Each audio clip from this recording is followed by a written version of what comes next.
Okay, general math students, so in this video we're going to look at precedence graphs. So with precedence graphs, the types of questions we're going to do are going to involve being given a table which shows a set of activities. So one difference from previous networks that we've looked at is that these letters are not next to vertices, they're actually next to edges now, and the edges are the different activities in a task. Okay, all the different tasks involved in preparing, say in this case, breakfast. So, activity A is to get the food from the cupboard and the fridge. Activity B is to boil the water. Now we know that activity C, we need to do activity A and B before we can do that. So those are immediate predecessors. To pour water in the cup of tea, well, we've got to boil the water before we pour it into the cup, for instance. So anything that's an immediate predecessor, so see how C has immediate predecessors A and B. So here's C. We can see A and B go into C. So we've got to draw the graph based on the rules for the situation. So if we have a look at this one, we've got a campsite being set up. All right, so these are all the different things that need to be done. Now, anytime we draw one of these precedence graphs, we have a start and a finish to the activities. So we start setting up camp, and eventually we'll finish setting up camp. And all these activities will take place in between. So one thing I like to do is work on the start and the finish to begin with.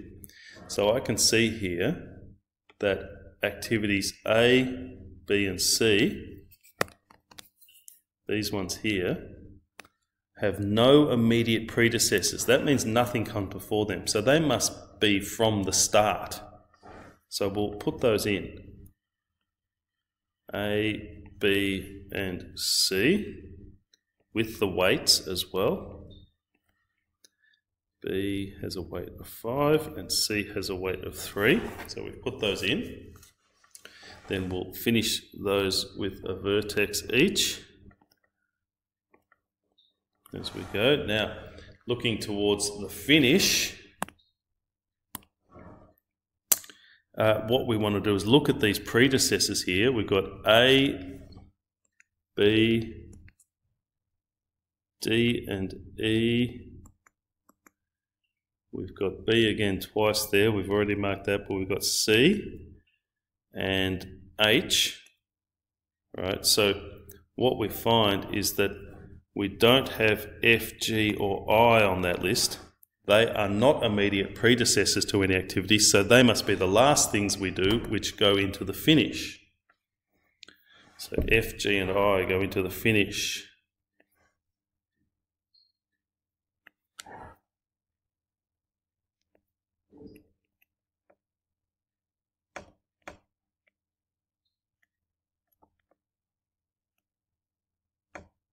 Okay, and we put those there with their weights.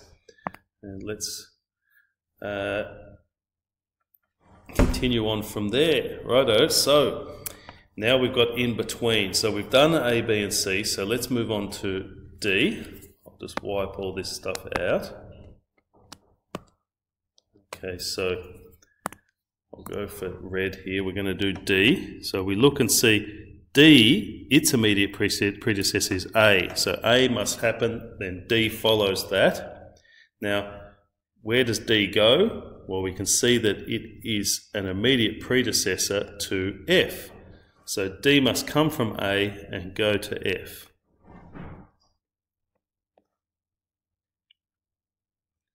And put a little vertex on the end there. I was just waiting to see if I needed to put it there or not, because sometimes the vertices might shift around, and you'll find that sometimes you might need to have a couple of goes at these, do a rough copy and then come back and do a good copy afterwards. Okay, so now let's look at E. So activity E, all right, its immediate predecessor is B. So E must come from B. And where does E go? E goes to F. See, it's an immediate predecessor of F. So E comes from B and it goes to F.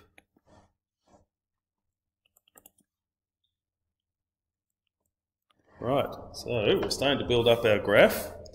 So now we're going to move down to G. We've already got G on the graph there, but we haven't linked it to its immediate predecessor, which is B. So what we want to do is actually just extend this green line so that we can see G is coming from B. And you might have already picked that and done that. Okay, so that's done. So now we're on to H. We don't have H on here. Now H comes from B and C. Now this is where we see a dummy variable being needed. And this can be a little bit confusing, but let's have a look at how we can tell whether a dummy edge is required. So a dummy edge is required when one predecessor is involved on its own and then with something else, or with or another predecessor, or with two other predecessors, two different predecessors. And in this case I can see, for instance, B is here on its own, but here it is with C. That's going to lead to a dummy edge, that sort of situation.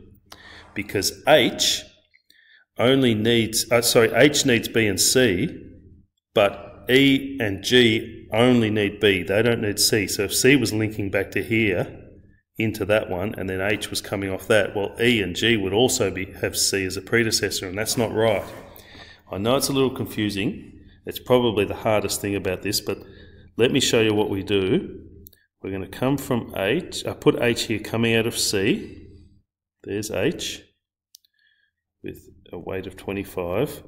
Now, to link B to H, just need to do that again. To link B through to H, we just put our dummy edge in here, and we put a dotted line like that.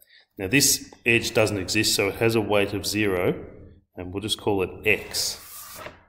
And there is our dummy edge. So now H, we can see B is linking to it as well via that dummy edge, but B only links to E and G. It's not going to any other ones. There we go. We're done. There's our precedence graph. So these are a little involved. It's going to take some practice.